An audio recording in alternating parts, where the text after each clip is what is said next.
আওয়ামী লীগ সরকারের মধ্যে একজন সৌভাগ্যবান পুরুষ ছিল, যিনি ঝড়ের চেয়েও শক্তিশালী। অর্থাৎ কথা বলছি আমাদের বাংলাদেশের বর্তমান যিনি রাষ্ট্রপতি, আওয়ামী লীগ সরকারের সময় নিয়োগপ্রাপ্ত শাহাবুদ্দিন চুপ্পু। আওয়ামী লীগ পালাই গেছে, অনেক নেতারা অনেক বিপদে পড়ছে, কিন্তু মান সম্মান গৌরব নিয়ে অনেক ঝড় ঝাপটা সাইক্লোন মহা মব টপ সবকিছুর পরে যিনি টিকে আছেন তার নাম হচ্ছে রাষ্ট্রপতি শাহাবুদ্দিন চুপ্পু। তো সর্বশেষ শাহাবুদ্দিন চুপ্পুর একটা বক্তব্যকে কেন্দ্র করে বিএনপি এবং জামাতের মধ্যে সংসদ থেকে শুরু করে মাঠ পর্যায়ে এসেও যেই ঘটনাগুলো ঘটছে, তো কেউ কেউ বলছেন যে রাষ্ট্রপতির এক ভাষণে বিএনপি জামাতের মধ্যে একই খেলা শুরু হলো, বা বিএনপি জামাতকে কি রাষ্ট্রপতি লাগাই দিলেন? না, তিনি আসলে লাগান নাই, তিনি তার বক্তব্য দিয়েছেন।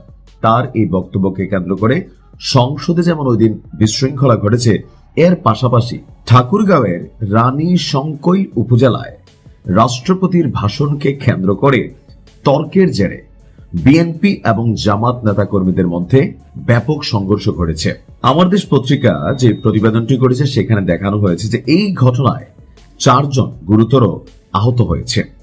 আহতদেরকে উদ্ধার করে উপজেলা স্বাস্থ্য কমপ্লেক্সে আবার ভর্তিও করা হয়েছে। উপজেলার ন্যাক মরদ ইউনিয়নের চন্দনহাট এলাকায় এই ঘটনাটি ঘটেছে। সূত্র বলছে, জাতীয় সংসদের প্রথম অধিবেশনে রাষ্ট্রপতির ভাষণ নিয়ে আলোচনা করছিলেন স্থানীয় যে যুবদল নেতাকর্মীরা।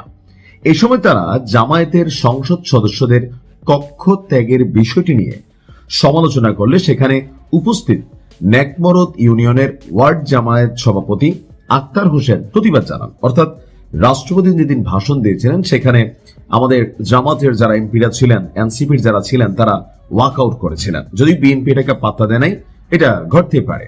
তো এই বিষয়টা নিয়ে যখন চায়ের টেবিলে বক্তব্য হচ্ছিল, তখন সেখানে উপজেলা জামাতের যিনি সভাপতি তিনি আবার এটার প্রতিবাদ জানান। এই নিয়ে উভয় পক্ষের মধ্যে তর্ক বিতর্ক শুরু হয়। এক পর্যায়ে উত্তেজনা বাড়লে উভয় পক্ষের লোকজন জড়ো হতে থাকে, এমনকি দিন শেষে যে যার যার মতো করে সেখানে সংঘর্ষে জড়িয়ে পড়ে। সংঘর্ষে বিএনপি নেতা আরিফুল ইসলাম ফারুক রুবেল এবং জামায়াত নেতা আক্তার হোসেন আহত হন।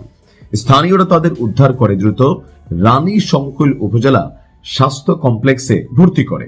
এরপর এলাকায় উত্তেজনা ছড়িয়ে পড়ে। যেহেতু দুই দলই সরকারি আছে, তো পুলিশ আপনার ঘটনাস্থলে পৌঁছায় এবং পরিস্থিতি দ্রুত নিয়ন্ত্রণে আনে।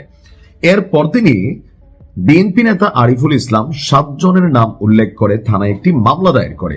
অপরদিকে জামায়াত নেতা রবিউল ইসলাম তিনিও আবার পাল্টাপাল্টি 5 জনের বিরুদ্ধে মামলা করেন। পুলিশ আবার হাসপাতালে শয্যাশায়ী অবস্থায় জামাত ইসলামের নেতা আক্তারুল ইসলামকে গ্রেপ্তার করে বা গ্রেপ্তার দেখিয়েছে। এ বিষয়ে বিএনপির সম্পাদক তিনি বলছেন যে জামাতের লোকজন বিএনপি নেতা কর্মীদের উপর হামলা চালায়, নেতা কর্মীরা আহত হয়, এমনকি দাওটাও দিয়ে কোপটোপ দেয়। একজনের মাথায় 10টি সেলাই দিতে হয়েছে। বিষয়টিকে দলীয়ভাবে পর্যবেক্ষণ করা হচ্ছে। অপরদিকে জামাত ইসলামের প্রেস সেক্রেটারি তিনি বলছেন, আমাদের কর্মীরা মাথা ফেটে 10 সেলাই হয়েছে।